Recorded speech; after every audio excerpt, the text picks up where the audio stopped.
Hai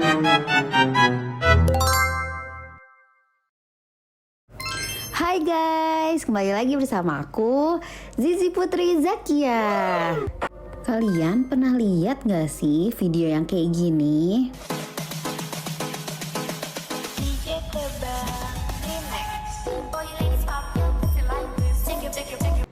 Atau video yang kayak gini nih.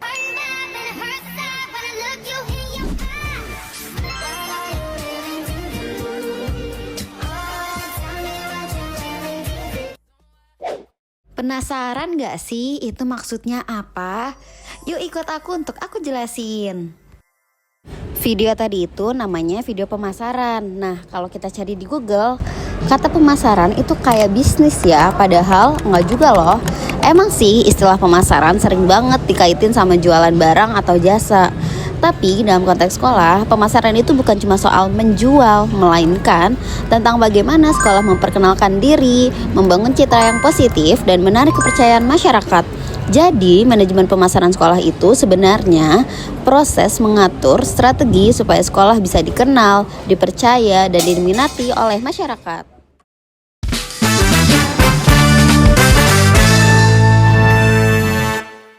Dengan kakak siapa ini? Aku Alvina. Oh, Kak Alvina. Kak Alvina, kita boleh tanya-tanya sedikit? Boleh dong. Oke.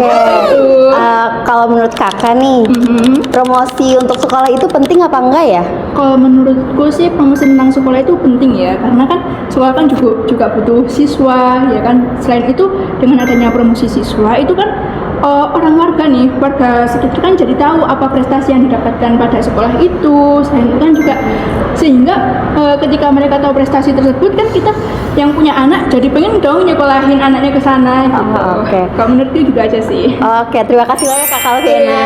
Sama-sama. Hai Kakak, boleh tanya-tanya dikit nggak? Boleh. Oke, dengan Kakak siapa ini? Aku Safira. Oke, Kak Safira, kita mau tanya nih, menurut Kakak manajemen pemasaran itu penting nggak sih? Kayaknya penting gak penting ya. Gak pentingnya itu karena kadang-kadang kalau misalkan sekolahnya udah bagus, suaranya udah bagus, kayaknya nggak perlu pemasaran juga orang-orang udah pada tahu mau sekolah di situ deh kayaknya. Oke, berarti kalau misalkan bagi Kak Safira ini untuk pemasaran sekolah sendiri itu antara penting gak penting ya. Apalagi kalau sekolah ini udah terkenal, udah ada namanya gitu ya.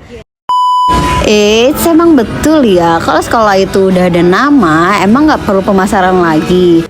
Cari tahu yuk. Banyak yang mikir ngapain sih dipromosiin lagi, kan udah rame.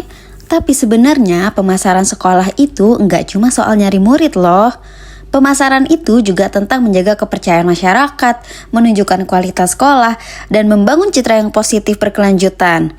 Bayangin aja, kalau nggak ada komunikasi ke publik, orang bisa aja nggak tahu lagi perkembangan sekolah, prestasinya, program barunya, atau inovasi yang udah dilakuin. Jadi, meskipun udah banyak peminat, pemasaran itu tetap penting. Bukan buat jualan, tapi buat menjaga reputasi dan hubungan dengan masyarakat.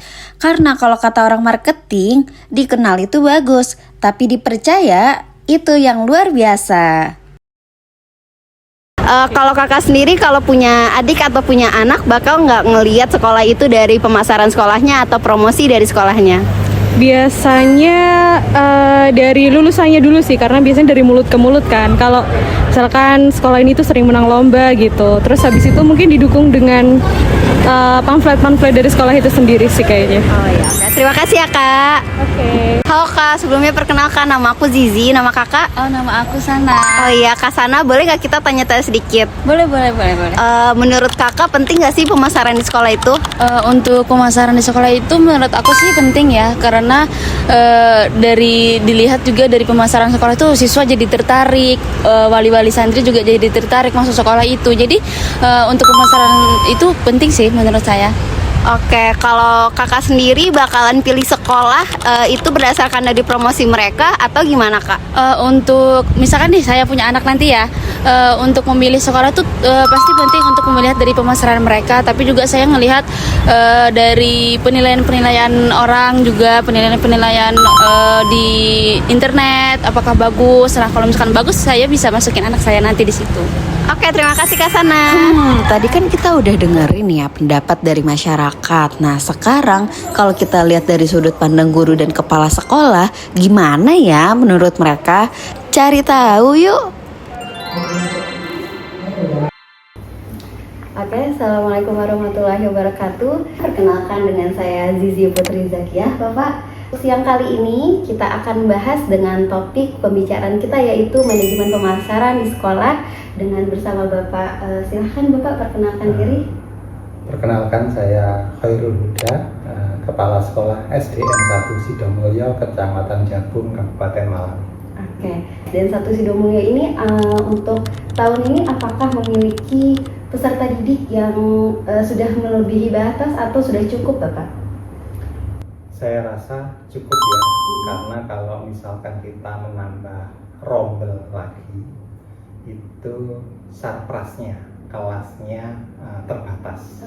Jadi kami setiap tahun rata-rata ngambil 1 rombel, tetapi bila dari beberapa masyarakat itu kelihatannya yang akan sekolah itu banyak, dari informasi dari TK maupun PAUD, tentunya kita juga akan menambah menjadi 2 rombel dengan pertimbangan gurunya harus ada dan ruang kelasnya juga tersedia.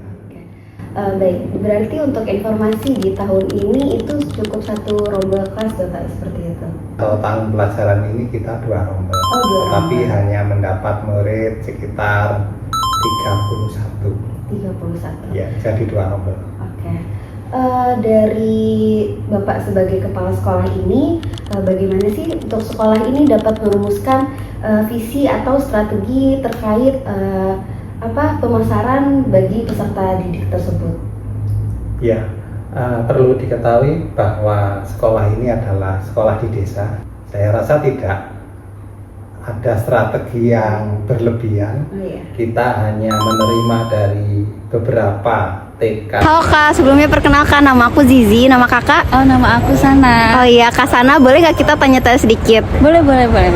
Menurut Kakak penting nggak sih pemasaran di sekolah itu?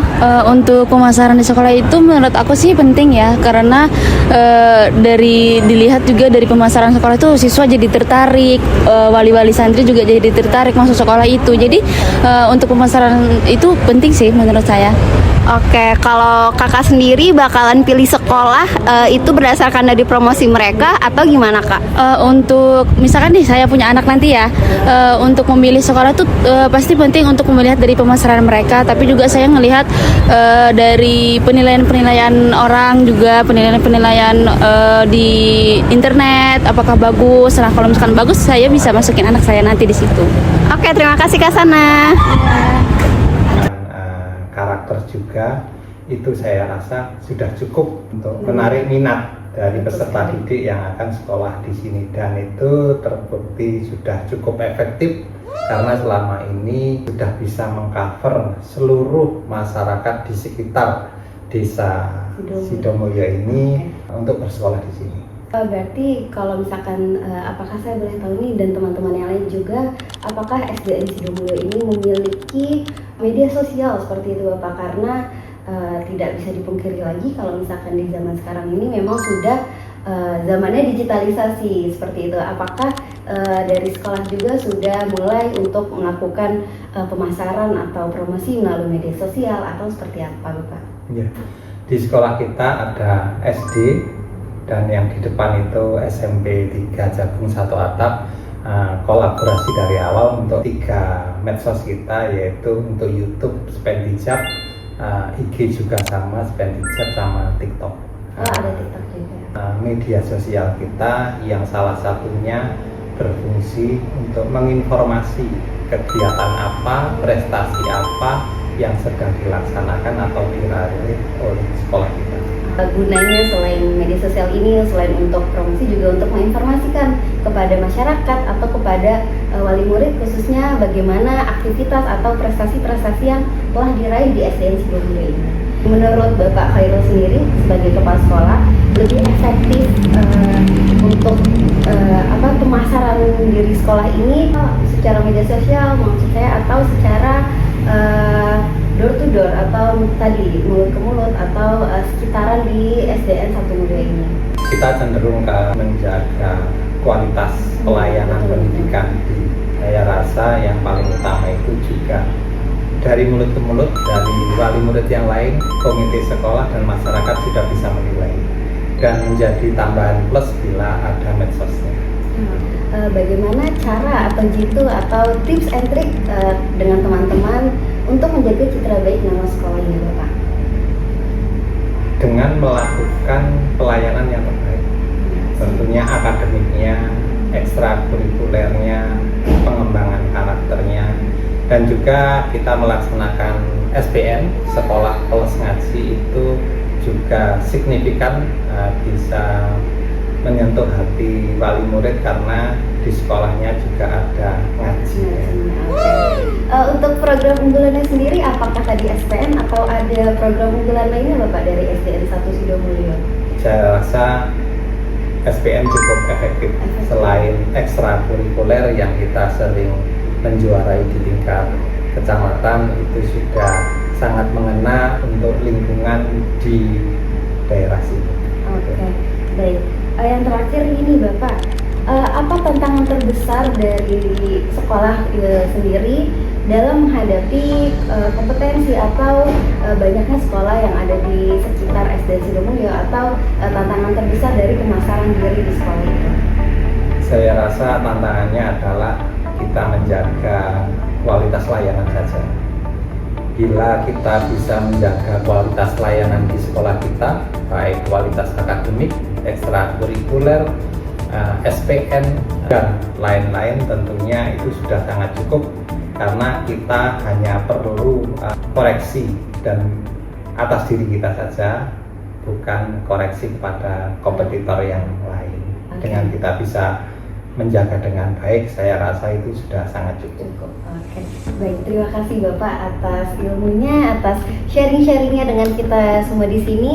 Semoga apa yang tadi sudah disampaikan oleh Bapak Khairul Huda bisa bermanfaat untuk kita semua juga, dan bisa kita petik apa yang menjadi pelajaran dari pengalaman ataupun yang sudah dilakukan di SDN 1 Sidomulyo ini. Saya Zizi Putri Zakiyah. Wassalamualaikum warahmatullahi wabarakatuh. Waalaikumsalam warahmatullahi wabarakatuh. Terima kasih Bapak ya. Kali ini saya akan menanyakan perspektif dari guru terkait manajemen pemasaran di sekolah. Nah, bersama guru di samping saya ini, bisa diperkenalkan dulu sebelumnya Ibu? Ya, perkenalkan, saya Ibu Rahma Talita Biu dari SDN Negeri 1 Kemantren. Bu Rahma, di SDN 1 Kemantren itu apakah sudah ada pemasaran di sekolahnya? Ya, sebelumnya SDN Negeri 1 Kemantren ini memiliki beberapa kegiatan ketika PPDB ya. Pertama itu kita guru wali kelas 1 itu mendatangi TK-TK terdekat, tapi hanya satu TK yang dekat dengan SD kami. Jadi kita mungkin silaturahmi saja ke TK sebelah, seperti itu. Berarti bentuk dari pemasaran ini sendiri yaitu dengan silaturahmi kepada TK-TK yang ada di sekitar SDN Kemantren. Iya, seperti itu. Oke. Apakah ada selain dari tadi yang sudah disebutkan yaitu pemasaran melalui TK-TK yang ada di sekitar SDN 1 Kemantren, ada lagi Bu, seperti contohnya kita sudah tidak dapat memungkiri ya bahwa sekarang itu sudah marak digitalisasi atau media sosial. Nah, apakah di SDN tersebut juga memiliki media sosial sebagai ajang untuk promosinya? Oke, kalau di SDN 1 Kemantren sendiri ini kita ada beberapa media sosial. Yang pertama ada YouTube, terus kita ada Instagram, kita ada TikTok. Jadi kita ketika akan PPDB kita membuat beberapa konten, istilahnya mempromosikan ada kegiatan eskul, kegiatan pembiasaan-pembiasaan yang ada di SD kita, dan lain sebagainya. Jadi sehingga warga atau masyarakat sekitar itu bisa lebih tahu lagi ya bagaimana kegiatan atau prestasi-prestasi yang sudah diraih oleh SDN 1 Kemantren ini. Nah, untuk tahun ini apakah siswanya itu sudah cukup dari kuota atau bagaimana Ibu? Oke, kalau di SDN 1 Kemantren ini Untuk tahun 2025 kita itu menyediakan 3 paku. Jadi satu kelas itu ada 28 siswa dan alhamdulillah sekali terpenuhi semua paku yang kita buka. Jadi sekitar ada 60 atau 7-70 siswa. Banyak sekali ya teman-teman. Oke, itu berarti sesuai dengan kuota atau sudah melebihi bahkan? Cukup dari kuota yang telah kita buka. Oh, cukup dari kuota ya. Oke. Berarti jika sudah disebutkan 60 sampai sekitar 70 peserta didik, bagaimana sekolah ini tetap mengambil langkah dalam menjaga kualitas dari peserta didiknya itu? Kalau dari SDN Kemantren 1 sendiri, setiap tahunnya ketika sudah diterima semua peserta didiknya, kita selalu melakukan asesmen diagnostik. Nah, selalu dirutinkan seperti itu untuk menjaga kualitas dan kita bisa memetakan peserta didik yang ini itu kurangnya di sini. Kita jadi lebih mengetahui kemampuan dari peserta didik yang kita terima. Seperti itu.